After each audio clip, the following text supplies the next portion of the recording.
Thanks, David. I have to say that my whole staff laughed when they heard that I was assigned to be the pessimist, because I'm hardly a pessimist about this. But what I am going to do is be a cautious pragmatist. I think that the current techlash by child protection groups and some early innovators in this space is more heat than light, and is going to lead to stalemate, not solutions, as we've already learned once when we fought the TV wars back in the 90s, and it ends up with no good. So just to give you a little background, the Center on Media and Child Health was founded 16 years ago now with the express idea of filling that void that's between the people who were concerned about child protection and the people who were concerned about freedom of expression with a bedrock of rigorous science, so that we can use the same kind of science we use for nutrition or for injury prevention to make decisions in this space for our children. Because let's face facts, as parents, as teachers, we are making hundreds of risk-benefit analyses every day, and trying to help raise our kids. The other thing that what I'm saying is informed by is over the last year, we have now had an evidence-based clinic dealing with kids who have troubles with problematic interactive media use, what some people call internet addiction or video game addiction. And we're learning a lot from it. But one of the things that we're realizing as we look at this is that we are following three moving targets. One being the developmental arc from infant to child to adolescent to adult. The second being a rapidly transforming or evolving environment, technological environment in which that development is occurring.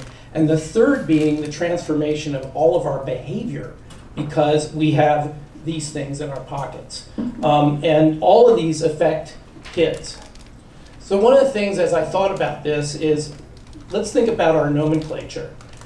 Virtual reality is an oxymoron, right? If it's virtual, it's not reality. And if it's reality, it's not virtual.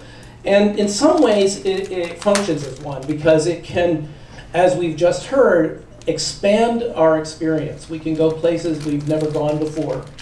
But it also can lead to an intense sort of involution of ourselves. As I was privileged to hear a conversation between Francis Coppola and Akira Kurosawa in 1979, in which Coppola imagined a future in which we would all be brains telling our own stories, making our own music, hooked into each other through this mesh like the Borg, basically.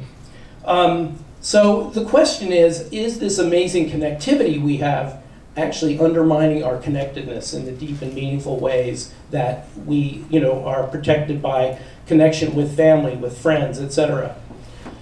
So I think we need to think about a couple of things. Number one is that particularly these kind of technologies, these 3D immersive technologies, take an incredible amount of cognitive brain power to synthesize and integrate. And the brains that we are preparing them for with very young children are not set up for it. And I think one of the things that we learned from the past with 3D movies, which were a huge hit and then just dropped off twice now in history, is that it requires too much cognitive effort, too much cognitive resource to actually synthesize all of this. And we have to be very careful that we're not designing things by 35-year-olds or 40-year-olds designing things and then putting them in front of 8-year-old brains that are really not in the same place. Because the last part of the brain to develop, the prefrontal cortex, where executive functions such as impulse control, future thinking, and this kind of integration is not going to develop until their mid to late 20s. So I think also we need to remember that virtual reality creates an audiovisual simulacrum of reality, but that children are intensely sensual beings. They're exploring and learning about the world through their senses, not just visually and audio-wise, but also through touch, through proprioception, their body and space, through taste in very young children, and smell. And they are also exquisite sensors of the physical, the social, and the emotional.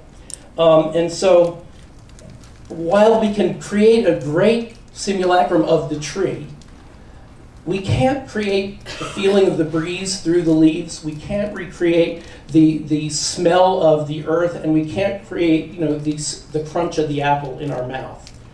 And I think that one of the things to be concerned about is that, is immersion the goal? Or is it just one of many goals, some of which is put the immersion away and live in R, not VR, for these kids? And why is this not moving? Hang on a second, sorry. So finally, I think that what we need to do is use this in thoughtful ways to increase the rich and diverse menu of experience that we owe these children. And it can be part of it, but not all of it. And we shouldn't seek to create the be-all and end-all here. Design it to springboard children's engagement with the physical world, with imagination and playfulness, risk-taking, to help them connect with others in deep and authentic ways, which sometimes means doing what the first few slides that Suzanne said that had no devices in them, where kids were looking at each other. Kids were interacting with the real world and being true with each other. And to approach the world and the problems it presents with a critical mind, a creative spirit, and an empathetic heart.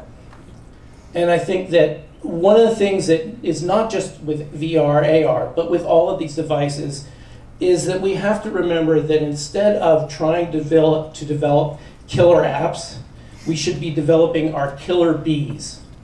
Those are be mindful, be balanced, and above all for children, be present.